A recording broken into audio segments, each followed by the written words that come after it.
ба ҳама салом. Зиндагии муҳоҷиратӣ мавзӯи хело калон аст. Ҳар як шумо мепурсед барои чӣ мавзӯи хело калон? Чунки мо аз давраҳои қадим зиндагии муҳоҷиратиро то худи ҳозир, яъне то асри 21 гузашта истодаем ва ҳеҷ кас мо намехоҳем ки дар дигар мамлакат кору фаъолият кунем. Ғайр аз ин ҳеҷ кас намехоҳад аз ватан падару модар ҷудо аз фарзандон бошад. Вале сад афсӯс дар мамлакат ки кору фаъолият нест, мо маҷбур ҳастем ки ин зиндагии вазбини муҳоҷиратиро пеш гирем. Дӯстон, шумо агар қисми якуми зиндагии муҳоҷиратиро дар шабакаи дунёи илму ҳунар тамошо накардаед, пас ссилкаро дар боло мегузорам. Албатта гузаред тамошо кунед ва он касоне ки тамошо кардед, мо мегузарем ба қисми дуюми зиндагии муҳоҷиратӣ. Шумо омода ҳастед? Пас рафтед.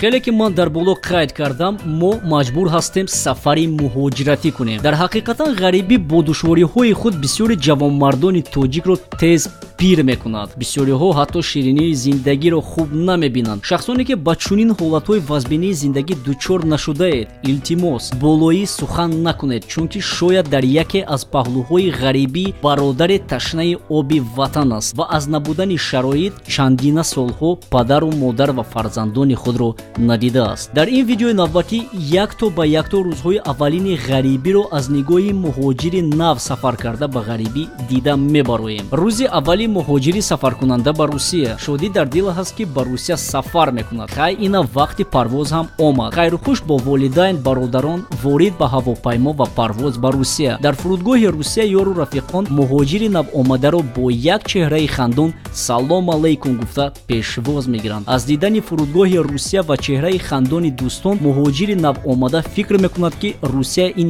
яке аз мамлакатҳои беҳтарин аст. Лекин муҳоҷири навомада намедонад ки Русия ин мамлакате аст ки болои зебо ҳасту дарунӣ хоки сиёҳ.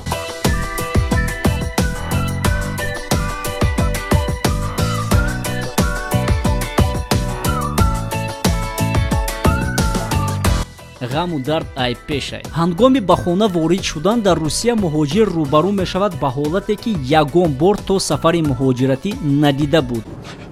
Ну нахер.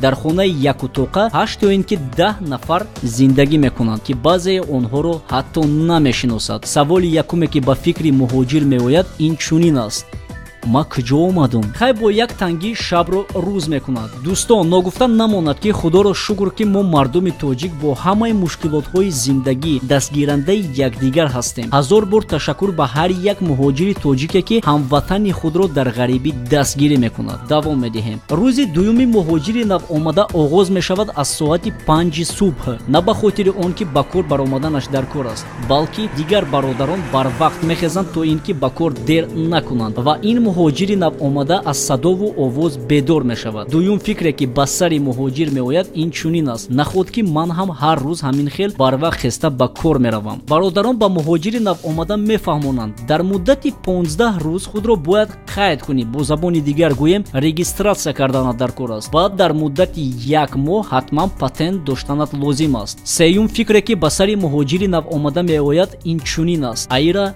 хизмат мерафтум хубтар мешид, ё ин ки хубаш дар ватан мемондам. Боз ба муҳоҷир мефаҳмонанд барои регистратсия кардан ҳатман соҳиби хона ёфтан дар кор, то ин ки туро бо УФМС регистратсия кунад, чунки барои патент кардан регистратсия ФМС дар кор аст. Чорум фикре ки ба сари муҳоҷир мебояд инчунин аст: она шаъовбур. Боз мефаҳмонанд кӯшиш кардан дар кор аст ки ба дасти милисаҳо нафтӣ, чунки дар Федератсияи Русия милисаҳо қариб ки ҳама бевиҷдон ҳастанд ва ба ҳар гуна найрангу шайтонии худ пул мегиранд, ё ин ки бурда ба зиндон то як рӯз мешинонанд. Панҷум фикре ки ба сари муҳоҷир меояд инчунин аст: ма фаҳмидам куҷо омадам. Бо ҳамаи ин шунидаву насиҳатҳо муҳоҷири навомада фикр мекунад аз куҷо пул биёбад ки тамоми ҳуҷҷатҳоро тайёр кунад. Бо як азобу зора аз бародарон қарз мекунад, лекин пул гирифтан ин як ҳасту ҳуҷҷат кардан ин боз душвортар мебошад. Дӯстон, диққат, диққат, диққат. Дар Федератсияи Русия бисёр одамони ноинсоф ҳастанд ки ҳуҷҷатҳои қалбакӣ мекунанд. Барои ба дасти чунин одамон нарасидан хубаш ҳама вақт аз шиносҳоятон, бародаронатон ё ин ки шахсоне ки барвақттар ба инҷо омадаанд